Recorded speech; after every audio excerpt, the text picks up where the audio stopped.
Imagina esa imagen tan familiar en un hospital. La bolsa de suero conectada a un paciente, la famosa gota a gota. Parece un procedimiento estándar, ¿eh? Casi rutinario, ¿verdad? Sí, totalmente. Uno lo ve y piensa que es simple. Pero detrás de esa imagen hay decisiones clínicas complejas. ¿Qué fluido usar? ¿Cuánto? ¿A qué velocidad? Decisiones con consecuencias reales, ¿eh? Importantes. Exacto. No es tan sencillo como parece a simple vista. Hoy vamos a explorar a fondo el mundo de la fluidoterapia intravenosa. Nos basamos en un boletín farmacoterapéutico muy detallado, publicado en Navarra en 2023, que revisa la evidencia científica hasta septiembre de ese año.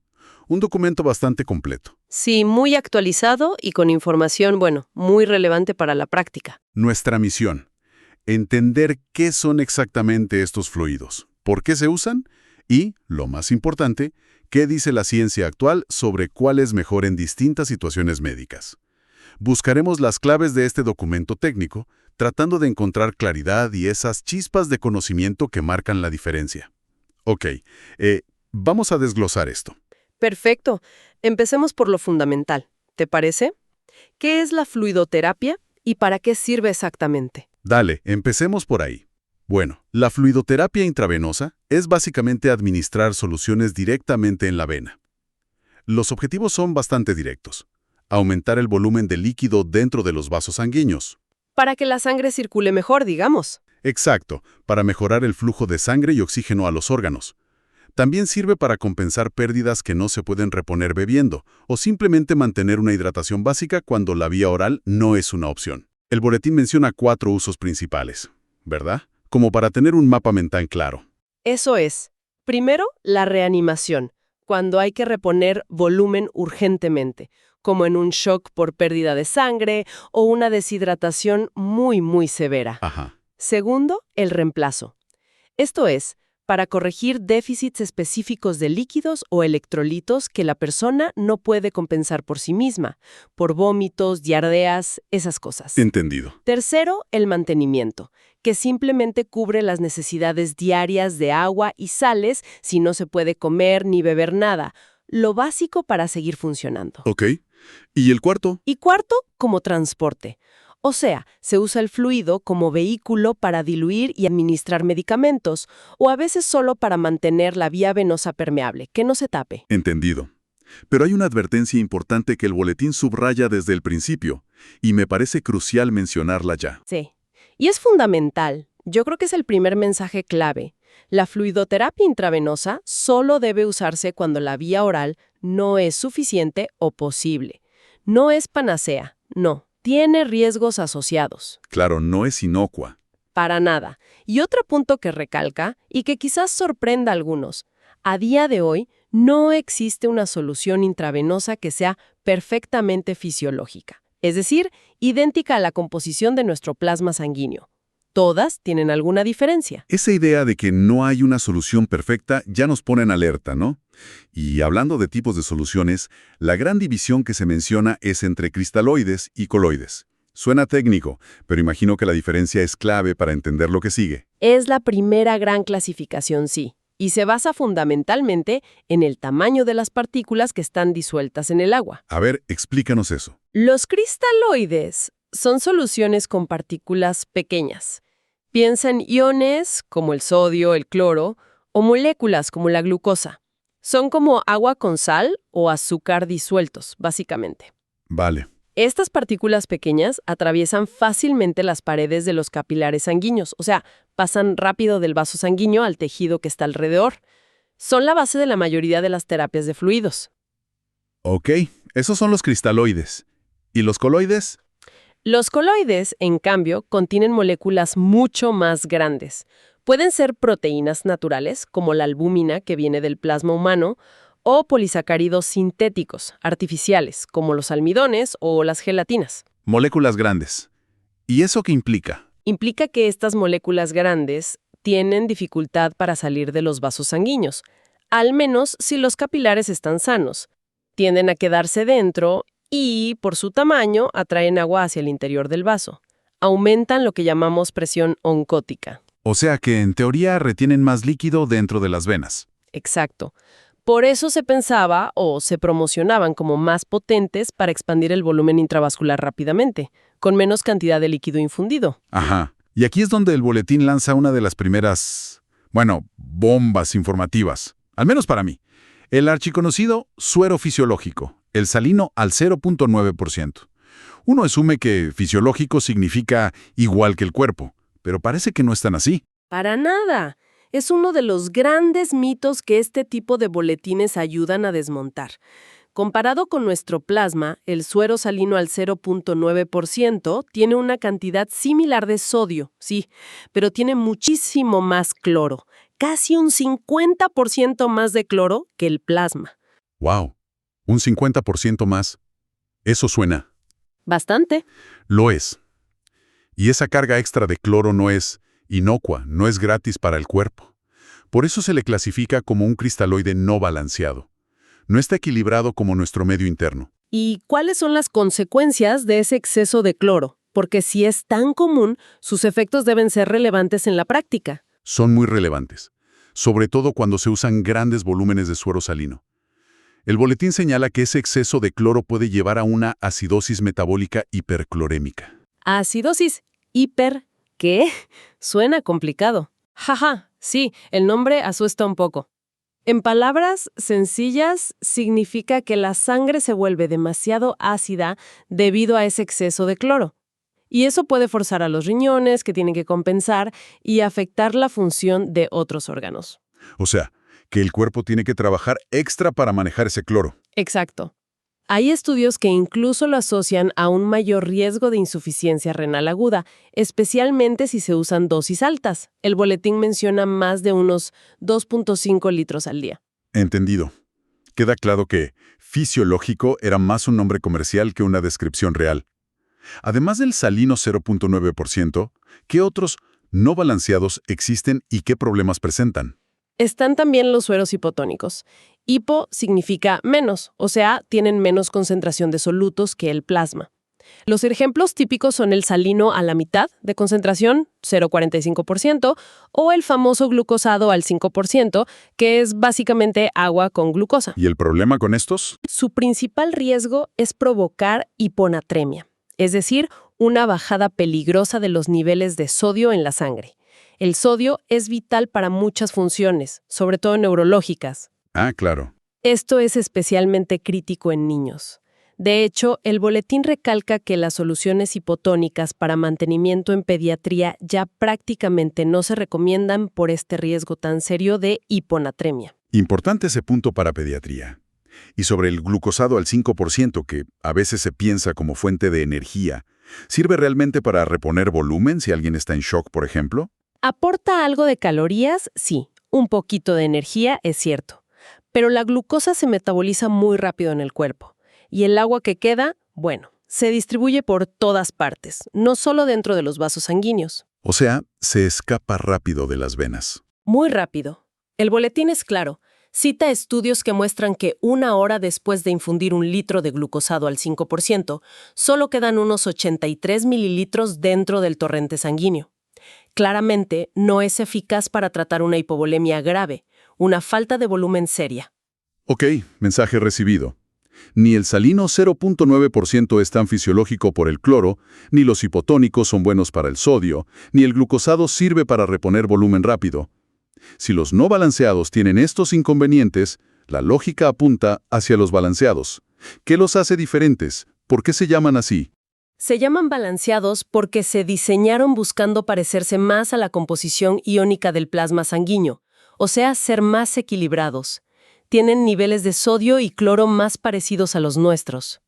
¿Y cómo lo logran? La clave es que reemplazan parte de ese cloro extra que tiene el suero salino normal con otros aniones, con otras partículas con carga negativa. Los más comunes son el lactato en el famoso Ringer lactato o solución de Hartmann, o el acetato y el gluconato en soluciones más nuevas como plasmálite. Lactato, acetato, gluconato. ¿Y qué hacen esas sustancias en el cuerpo? Actúan como buffers o tampones. Esto es lo interesante. Una vez dentro del cuerpo, estos aniones se convierten metabólicamente en bicarbonato.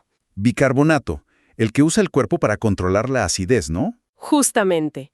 El bicarbonato es el principal sistema tampón natural que tenemos para mantener el pH de la sangre estable, para que no se vuelva ni muy ácida ni muy básica. Entonces las soluciones balanceadas tienen una doble ventaja, ¿correcto? Exacto. Por un lado, aportan menos cloro, lo que reduce el riesgo de esa acidosis hiperclorémica que mencionamos, y por otro lado, al generar bicarbonato, ayudan activamente a contrarrestar la acidosis que pueda tener el paciente por su enfermedad. Por eso se consideran más fisiológicas en su efecto global sobre el equilibrio ácido-base. El Ringer lactato es uno muy común. Lo he visto 1000 veces. Pero el boletín menciona algunas consideraciones, algunas precauciones. Sí, el Ringer lactato es un caballo de batalla muy usado. Su principal pero es que el lactato que contiene necesita metabolizarse, convertirse en bicarbonato, principalmente en el hígado, y también en el riñón. Ajá. ¿Y si esos órganos no funcionan bien? Pues si hay un fallo hepático grave, por ejemplo, el lactato podría acumularse y no convertirse en bicarbonato. Incluso podría empeorar la acidosis en algunos casos. Es algo a tener en cuenta. Entiendo. ¿Alguna otra pega del Ringer lactato? Sí, otra importante. Contiene calcio. Y el calcio puede interactuar con algunas cosas. No se puede administrar por la misma vía intravenosa que las bolsas de sangre, porque puede hacer que la sangre se coagule. Ojo con eso. Exacto. Y tampoco se debe mezclar con ciertos antibióticos. El ejemplo clásico es la ceftriaxona, porque pueden formar precipitados, como pequeños cristales, que pueden ser peligrosos. Complicaciones por incompatibilidad, entonces. ¿Y alternativas como Plasmalite que mencionaste superan estos problemas? Bueno, Plasmalite y otras soluciones similares usan acetato y gluconato en lugar de lactato. La ventaja es que estos se metabolizan en muchos tejidos del cuerpo, músculo, corazón, etc. No dependen tanto del hígado o riñón. Esto puede ser útil si hay fallo hepático o renal. Suena bien. Además, no contienen calcio. Eso evita los problemas de compatibilidad con la sangre o con la ceftriaxona. Y como no aportan lactato, pues no generan ese ion directamente. Es una opción interesante, sobre todo si se prevén usar grandes volúmenes o si el paciente ya tiene acidosis o riesgo de tenerla. Pero, ¿alguna precaución general con todas las balanceadas? Sí, una importante.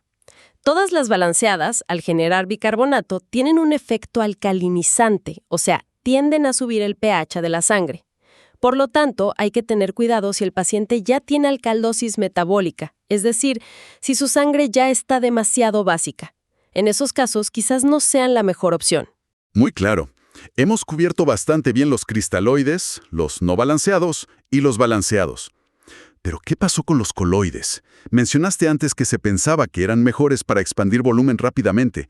¿Sigue siendo válida esa idea según la evidencia actual? Aquí es donde la historia da un giro bastante dramático, y el boletín lo refleja muy claramente.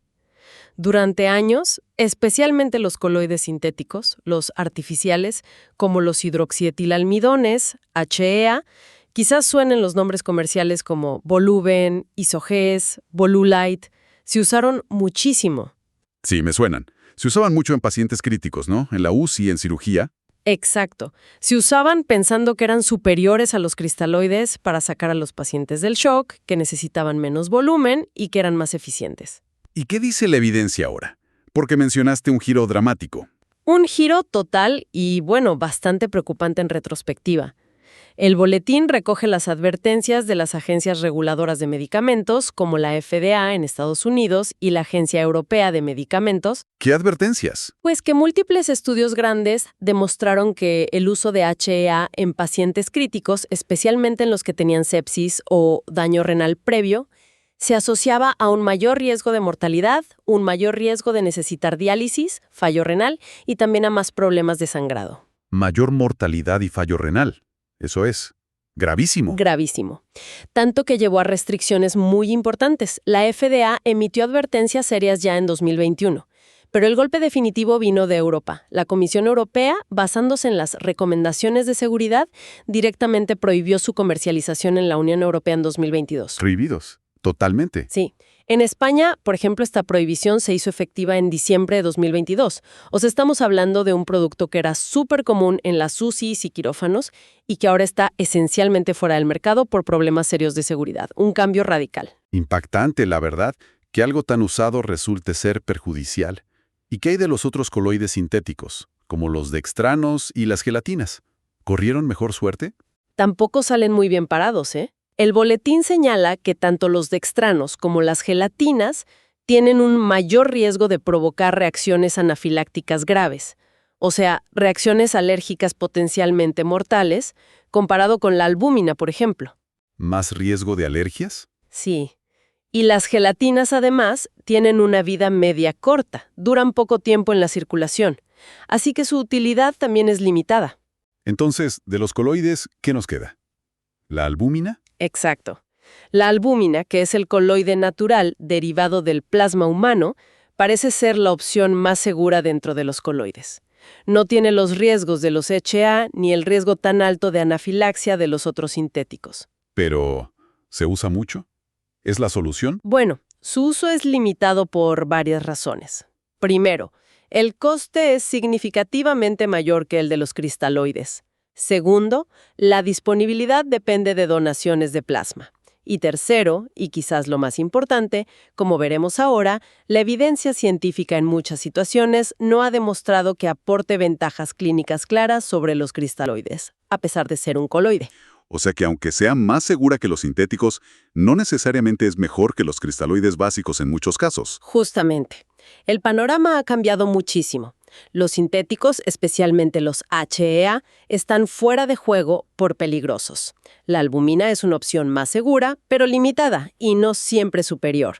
Y nos quedan los cristaloides, con sus diferencias entre balanceados y no balanceados. Entonces, ¿cómo se traduce todo esto en la práctica clínica diaria? Vamos a escenarios concretos. Empecemos por las situaciones de mayor riesgo, como la UCI o el shock séptico. ¿Qué dice el boletín que se debería usar ahí? En estos escenarios críticos, la evidencia que recoge el boletín es bastante contundente y marca una línea clara. Primero, la gran pregunta: cristaloides versus coloides.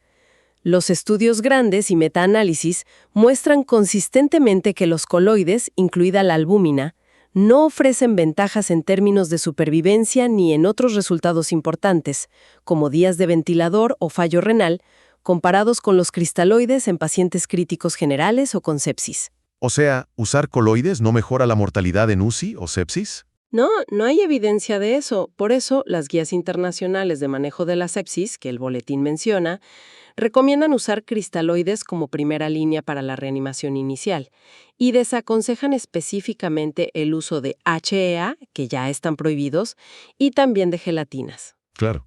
Y dentro de los cristaloides, ahí estaba la batalla entre los balanceados como Ringer lactato o Plasma Light y el salino 0.9%. ¿Hay un ganador en la UCI o en sepsis?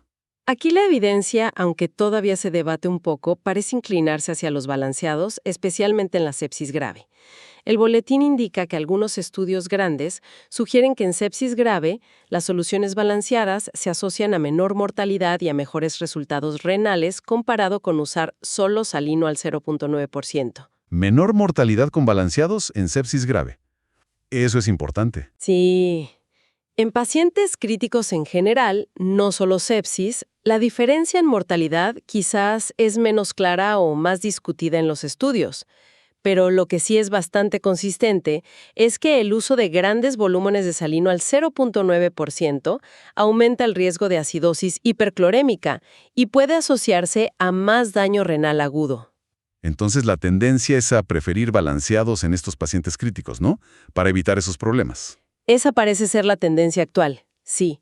Usar soluciones balanceadas como primera opción en pacientes que van a necesitar mucho volumen, como los de la UCI o con sepsis, para minimizar los riesgos asociados al exceso de cloro del salino normal. Muy claro para la UCI y sepsis.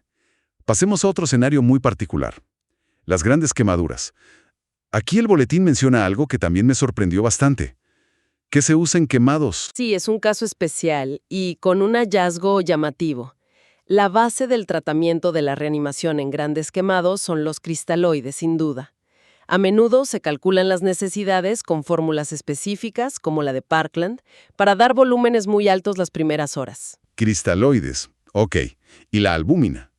Uno pensaría que al perder tanta proteína por la quemadura, dar albúmina sería bueno. Esa era la lógica, sí. Pero aquí viene lo sorprendente. El boletín cita evidencia que sugiere que el uso de albúmina en la fase aguda de las grandes quemaduras se ha asociado a mayor mortalidad comparado con usar solo cristaloides. Mayor mortalidad con albúmina en quemados es totalmente contraintuitivo. Totalmente. Parece que en esa fase inicial, con los capilares muy dañados por la quemadura, la albúmina quizás se escapa al tejido y podría empeorar el edema y los resultados. Es un hallazgo importante y una advertencia clara contra el uso rutinario de albúmina en estos pacientes. Dentro de los cristaloides se podrían usar balanceadas o incluso soluciones hipertónicas en algunos casos, pero la base son los cristaloides isotónicos. Vaya dato. Bueno, vayamos al quirófano, un entorno súper controlado. ¿Qué se prefiere en cirugía general? ¿Balanceados, salino, coloides? En cirugía general, los cristaloides siguen siendo la norma, la base de la fluidoterapia intraoperatoria. El boletín es bastante cauto aquí y señala que, en general, para la mayoría de las cirugías, no hay evidencia robusta y concluyente de que las soluciones balanceadas sean claramente superiores al suero salino 0.9% de forma rutinaria. O sea que en cirugía general, la elección entre salino y balanceado no parece tan crítica como en sepsis, por ejemplo. Parece que no de forma generalizada, aunque siempre hay que individualizar. Lo que sí destaca el boletín es un dato práctico interesante. Administrar un volumen algo más generoso de cristaloides, lo que llaman terapia liberal o suplemento, comparado con una terapia muy restrictiva, parece reducir la incidencia de náuseas y vómitos posoperatorios, algo útil para el confort del paciente. Buen tip. ¿Y en cirugías específicas como la cardíaca? En cirugía cardíaca, para el cebado del circuito de circulación extracorpórea, la máquina corazón-pulmón, también se usan principalmente cristaloides. El boletín menciona que las gelatinas, que se usaban a veces, no han demostrado aportar beneficios sobre los cristaloides. Totalmente.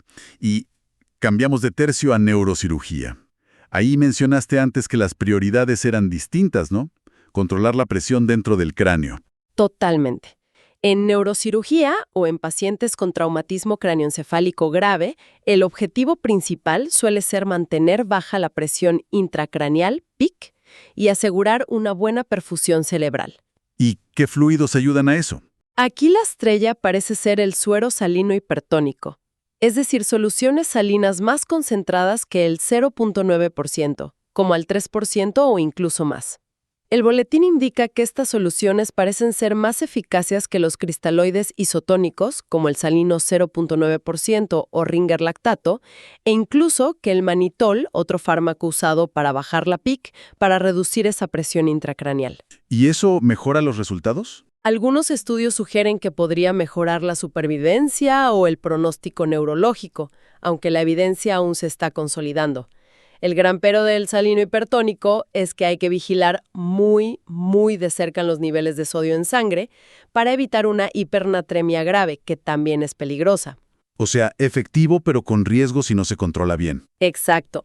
Y es crucial en estos pacientes evitar cualquier solución hipotónica, como el glucosado solo o el salino 0.45%, porque empeorarían el edema cerebral al llevar agua hacia adentro de las células. Y los coloides tampoco se recomiendan de rutina en este contexto. Entendido, muy específico para el cerebro. El boletín también recopila algunos hallazgos interesantes en pacientes de medicina interna, ¿verdad? Como en pancreatitis, insuficiencia cardíaca. Sí, menciona algunos puntos específicos que vale la pena destacar. Primero, en pancreatitis aguda o después de una CEPRE, un procedimiento endoscópico en la vía biliar. Parece que una hidratación más agresiva en las primeras horas, o sea, dar más volumen y más rápido, mejora los resultados. ¿Y qué fluido usar? El boletín sugiere que el Ringer lactato podría ser preferible al salino 0.9% en este caso, asociándose a menos inflamación sistémica y mejores outcomes. Dar Ringer lactato agresivamente también parece reducir el riesgo de tener pancreatitis después de la CEPRE. Interesante. ¿Qué más? Segundo, en insuficiencia cardíaca descompensada. Cuando los pacientes llegan muy congestionados, hay una estrategia que combina suero salino hipertónico en pequeño volumen junto con dosis altas de furosemina, un diurético potente. ¿Salino hipertónico en fallo cardíaco? Suena raro. ¿No se supone que tienen exceso de sal y agua? Suena raro, sí, pero la idea es que ese pequeño bolo hipertónico ayuda a mover líquido desde el tejido hacia los vasos, para que la furosemida pueda eliminarlo más eficazmente. Y el boletín recoge estudios que muestran que esta combinación mejora resultados importantes como la mortalidad, los reingresos hospitalarios y la función renal comparado con usar solo furosemida. Es una estrategia específica, claro. Curioso. ¿Y algo más en medicina interna? Sí. Tercero, en la cetocidosis diabética, CAD, una complicación grave de la diabetes. Aquí, el objetivo es rehidratar y corregir la acidosis. El boletín indica que usar cristaloides balanceados, menciona específicamente Plasma Light, en un estudio, parece ayudar a resolver la acidosis metabólica más rápidamente que si se usa solo suero salino al 0.9%. O sea que los balanceados vuelven a mostrar ventajas en corregir la acidosis, como era de esperar por su mecanismo. Exacto. Parece que ayudan a recuperar el equilibrio más rápido en la CAD. Parece que los balanceados van ganando puntos en varias áreas importantes. Sepsis, pancreatitis, CAD. Y en pediatría, es similar el panorama. Ya mencionaste lo del mantenimiento. En pediatría es una combinación interesante, como dices. Para tratar enfermedades graves o deshidratación severa en niños, la fase de reanimación o reemplazo agudo, la evidencia también sugiere que los balanceados parecen ser mejores o al menos igual de buenos que el salino 0.9%, con menos riesgo de acidosis hiperclorémica, similar a lo que vemos en adultos. Ok, para lo agudo, balanceados preferibles. Sí. Pero, y este es el gran cambio que recalca el boletín, para los fluidos de mantenimiento, cuando el niño no puede beber lo suficiente pero no está en shock ni críticamente enfermo, la recomendación actual es usar soluciones isotónicas. Isotónicas como salino 0.9% o Ringer lactato. Exacto. O soluciones balanceadas, similares, a menudo con algo de glucosa añadida para aportar calorías, pero manteniendo siempre la isotonicidad, la misma concentración que el plasma. Esto es un cambio muy importante respecto a pautas antiguas que usaban soluciones hipotónicas, como salino 0.45% o glucosado solo. ¿Y por qué ese cambio tan drástico en el mantenimiento pediátrico? Precisamente para evitar el riesgo de hiponatremia iatrogénica, es decir, causada por el tratamiento. Los niños son más susceptibles a la hiponatremia y sus consecuencias neurológicas pueden ser devastadoras. Usar soluciones isotónicas para mantenimiento es mucho más seguro en este sentido. Es un mensaje clave en pediatría. Queda clarísimo. La elección depende muchísimo del contexto clínico. Si es reanimación, mantenimiento, la edad del paciente, la enfermedad de base. Pero elegir el líquido es solo una parte de la ecuación, ¿no? El boletín también insiste mucho en la importancia de la dosis, el ritmo de infusión. Exacto. No es solo qué dar, sino cuánto, a qué velocidad y cuándo parar. Calcular las necesidades de fluidos varía mucho. Hay fórmulas estándar para el mantenimiento basal, como mencionaste, unos 25-30 mililitros kilo día en adultos, o la fórmula de Holiday-Segar en niños. Para situaciones específicas como los quemados, se usa la fórmula de Parkland. Y en pacientes críticos se usan otras estrategias. A veces se usan las llamadas terapias guiadas por objetivos, GDT por sus siglas en inglés, donde se monitoriza la respuesta hemodinámica del paciente, presión arterial, gasto cardíaco, etc. Y se ajusta la fluidoterapia buscando metas específicas. Sin embargo, el boletín también menciona que la utilidad real de estas GDTs complejas es todavía algo debatida y no siempre han demostrado mejorar los resultados de forma consistente. O sea que la monitorización clínica básica sigue siendo fundamental. Fundamental. Y sobre todo recordar siempre el otro lado de la moneda. El exceso de fluidoterapia es perjudicial. La sobrecarga de volumen es un problema real y grave en muchos pacientes hospitalizados. La sobrecarga de volumen. ¿Cuáles son sus consecuencias concretas? ¿Por qué es tan mala? Puede causar edema generalizado, esa hinchazón visible, pero también edema en órganos vitales como los pulmones, llevando a dificultad respiratoria y necesidad de oxígeno o ventilación. Puede empeorar la función del corazón, diluir los factores de coagulación aumentando el riesgo de sangrado y dificultar la cicatrización de heridas. O sea, afecta a múltiples sistemas. Tan malo es quedarse corto de líquidos como pasarse. Un equilibrio delicado. Un equilibrio muy delicado. Y a eso hay que sumar los riesgos específicos de cada tipo de fluido que ya hemos comentado a lo largo de la charla. La acidosis y el posible daño renal con el salino 0,9%, la hiponatremia con los hipotónicos, los gravísimos problemas de fallo renal, sangrado y mortalidad asociados a los EAS, el riesgo de anafilaxia con los dextranos y gelatinas. Ninguno es completamente inocuo.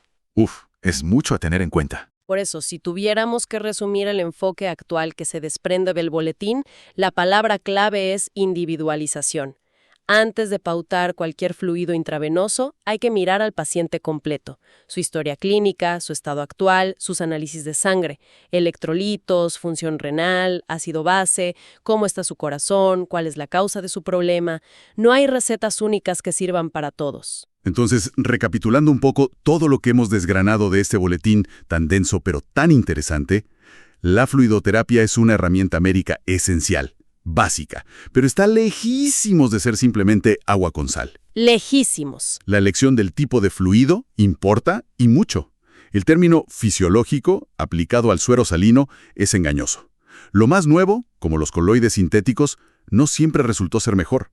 De hecho, en el caso de los HEA, resultó ser peor, peligroso. Así es. La tendencia clara que se ve es hacia un uso más inteligente y selectivo de los cristaloides, prefiriéndolos balanceados en muchas situaciones críticas o cuando se necesitan grandes volúmenes, pero siempre ajustando la dosis, el ritmo y la duración al paciente individual y al contexto clínico específico. Absolutamente. Yo creo que lo más fascinante de revisar esta evidencia es ver cómo la ciencia rigurosa, los estudios clínicos bien hechos, han ido desmontando mitos y cambiando prácticas que estaban muy arraigadas, como el uso casi indiscriminado de HA que había hace unos años. Sí, es un ejemplo clarísimo de cómo la evidencia puede y debe guiar la práctica médica. Exacto.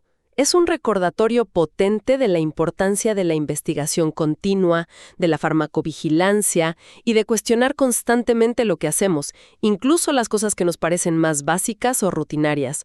La medicina avanza así, cuestionando y buscando mejorar. Y nos deja una reflexión final casi de ciencia ficción, ¿no? Si, como dice el boletín, no hay una solución intravenosa perfecta hoy en día, si todas tienen potenciales pegas y el manejo inadecuado, tanto por exceso como por defecto, es riesgoso, ¿cómo podría evolucionar esto en el futuro? Es una buena pregunta para pensar. Podríamos llegar a tener, no sé, sistemas inteligentes, sistemas que monitoricen en tiempo real las necesidades exactas del cuerpo de un paciente, sus electrolitos, su volumen intravascular, su pH, sus marcadores de daño tisular y que ajusten la composición y el ritmo del fluido que se infunde de forma automática y ultrapersonalizada, minuto a minuto. Sería increíble. Una fluidoterapia totalmente dinámica y adaptativa. Quizás sea el próximo gran salto en este campo tan fundamental de la medicina, una terapia verdaderamente fisiológica y a medida. ¿Quién sabe? La tecnología avanza muy rápido. Quizás no esté tan lejos como pensamos.